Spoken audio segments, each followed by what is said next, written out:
Hi, my name is Mike Scott. I really like Goldfish, video games and animation. Here's how I put them all together. Goldfish and I had a conversation about the premise of the video. They were interested in opposing the forces of smooth jazz and have the jazz police try and stop them. I made a good versus evil story of smooth jazz cats versus electro-fishes, and like a video game, there was a princess to rescue, sub-bosses and a final boss to defeat. I wrote out a whole list of video game references I'd like to include in the video and was able to adapt scenes to feature them. I broke the song down into its structure. The verse or chorus was 32 beats each, which I then broke down into smaller scenes of around 2, 4 or 8 beats. It was useful to make this visual map of the song. It helped me to know that I should be done with verse 1 and 2 by the end of week 2, the end of verse 4 by week 4, etc. I had drawn loads of ideas but could only keep so many, so I made 3 piles. Ones were the scenes I wanted to use, another was maybe, and another was no. Then I sorted them into a linear storyline, laying them out on tables and makeshift structures until I had a pile for each section of the song. I listened to the song over and over and penciled in the number of beats on the cards until the sections ran the proper length. The song was 125 beats per minute, which worked out to a very neat 12 frames per beat at 25 frames per second. The equipment I used was a 13-inch MacBook 2.4 GHz laptop, Photoshop CS4, Anime Studio Pro, Wacom Cintiq 12WX, a Canon scanner, and Final Cut Express 4 HD.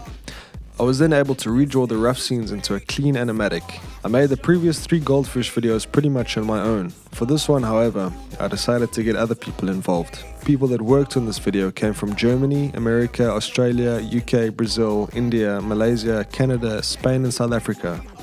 For the final clay animation scene, I got Stuart Coots from South Africa on the job early in the process. I was very pleased with his results. For the 3D voxel club scene, I contacted Tim Wesley from Germany. He created some software called Cubicle Constructor. It seemed to do exactly what I was looking for. Him and his working partner Kritz Lutzweiken agreed to make the scene. This is the first music video their software has been used in, and I'm fairly certain won't be the last. I did the roughs first so that others and I were both as much on the same page as possible. PayPal made paying international contributors straightforward. I drew scenes at 200 by 113 pixels and later upsized to 1600 by 904 pixels for animation.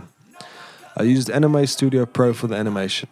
I posted work updates at the Lost Marble Anime Studio forums and received invaluable feedback. I ended up removing some of the smooth animation and characters bouncing to the beat to not move too far away from the 8 and 16-bit style.